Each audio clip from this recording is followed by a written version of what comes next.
ग्वालियर से इस वक्त की बड़ी खबर सामने आ रही है, जहां पर एक नवविवाहिता की संदिग्ध मौत की गई है। जी हां, परिजनों का ससुराल पक्ष पर हत्या का आरोप है। आपको बता दें कि नवविवाहिता 6 माह की गर्भवती थी। जी हां, 10 माह पहले हुई थी महिला की शादी। भितरवाड़ थाना क्षेत्र के वार्ड 7 का यह पूरा मामला सामने आ रहा है। तमाम जानकारी के लिए हमारे साथ जुड़ चुके हैं MP state head Imran Khan.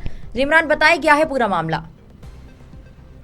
बिल्कुल, देखिए सौम्या, मैं आपको बता भितरवाड़ थाना क्षेत्र के वार्ड क्रमांक 7 में रहने वाले विजय सिंह अलपुरिया के यहाँ शीतल जाटव पत्नी अरुण निवासी भितरवाड़ वार्ड क्रमांक 7 की संदिग्ध परिस्थितियों में मौत हो गई। और वह शीतल जाटव जो थी वो 6 माह की गर्भवती थी।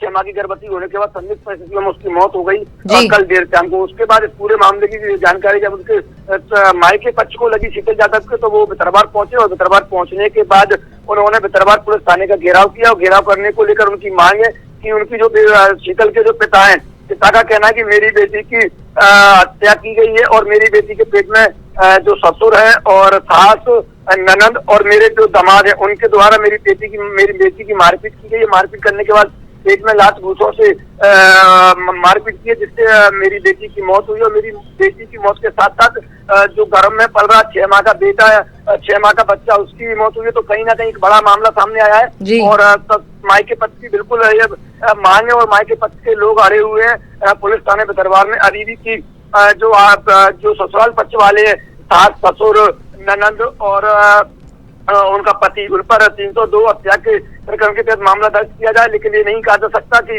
नवविवाहिता की मौत किस परिस्थितियों में हुई है और किस परिस्थितियों में नहीं हुई है। हालांकि मायके पक्ष के आरोप को पुलिस पूरे मामले की जांच कर रही। जांच पड़ताल के बाद ही स्पष्ट हो पाएगा कि जो नवविवाहिता है, जो 10 माह पहले जिसकी शादी हुई थी, 6 माह की गर्भवती थी, उसकी मौत किन परिस्थितियों के बाद हुई है और कैसे नहीं हुई है। और पीएम कराने के लिए जब पुलिस गई तो पुलिस को पीएम कराने के लिए मायके पक्ष के लोग बिल्कुल सहमत नहीं हो रहे हैं। पहले मामला दर्ज करने पर अड़े हुए हैं। अब देखना होगा किस तरीके से पुलिस पूरे मामले की जांच पड़ताल करने के बाद किस तरीके से जो ससुराल पक्ष वाले उन पर मामला दर्ज करती है, या फिर किस तरीके से समझाए मायके पक्ष को, यदि क्योंकि कहीं ना कहीं बड़ा मामला, एक साथ 2 मौत है। एक तो नवविवाहिता की मौत और उसके गर्भ में पल रहा 6 माह का बच्चा, उसकी भी मौत हो गई है। लेकिन ये नहीं कह सकता सौम्या की किन परिस्थितियों में मौत हुई है। ये जब पीएम होगा, पीएम रिपोर्ट आने के बाद ही स्पष्ट हो पाएगा कि मौत किन परिस्थितियों में हुई है। लेकिन कहीं ना कहीं मायके पक्ष का एक बड़ा आरोप है और ससुराल पक्ष के लोगों पर हत्या का मामला दर्ज कराने को लेकर अड़े हुए हैं। अब देखना होगा कि उक्त नवविवाहिता का कब तक पीएम कराया जाता है, किस तरीके से मायके पक्ष को समझाई दी जाती है। जी सौम्या। जी इमरान, इस पूरे मामले को लेकर ससुराल पक्ष का कोई बयान सामने आया है क्या?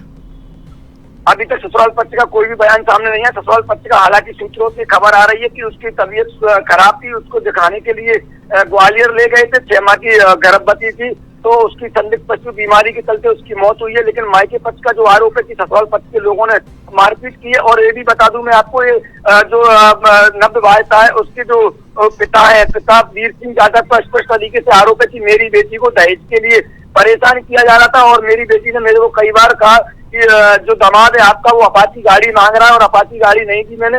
मेरी इतनी हिम्मत नहीं थी कि मैं दामाद को अपाची गाड़ी ले सकता था। मैं गरीब था और मेरी बेटी पर लगातार ये दबाव बनाया जा रहा था कि अपाची गाड़ी की मांग की जा रही। हालांकि ये जो आरोप है वो लड़की के पिता के। इन आरोपों में कितना क्या सही है वो आगे आने वाले समय में पुलिस की जांच में स्पष्ट हो पाएगा।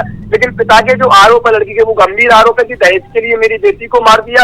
और क्या ऐसे ही गरीब लोगों की दहेज प्रथा को लेकर बेटियों की हत्या होती रहेगी? तो इस पूरे मामले को लेकर बारीकी से पुलिस के सीनियर अधिकारी मौके पर पहुंच रहे हैं, तहसीलदार मौके पर पहुंच रहे हैं और जांच पड़ताल के बाद ही स्पष्ट हो पाएगा कि संदिग्ध परिस्थितियों में किस तरीके से नवविवाहिता की मौत हुई है। क्योंकि 2 मौतें एक साथ होना एक बड़ी बात होती है। और वो भी पिता का जो आरोप है दहेज के लिए, अगर वो दहेज के लिए इस तरीके की ससुराल पक्ष ने अगर किया है तो कहीं ना कहीं एक बड़ा कृत्य किया है। लेकिन ये कहा नहीं जा सकता कि क्या पूरा मामला, क्योंकि ससुराल पक्ष का जो कहना है वो बीमारी के चलते उनकी मौत हुई है और मायके पक्ष का जो कहना है वो दहेज के लिए हत्या की गई है। तो दोनों पहलू अलग अलग है। अब पुलिस की जांच पड़ताल के बाद ही स्पष्ट हो पाएगा कि मौत किस कारण हुई है और मौत का कारण क्या रहा है। जी सौम्या। जी इमरान, तमाम जानकारी के लिए आपका बहुत बहुत धन्यवाद।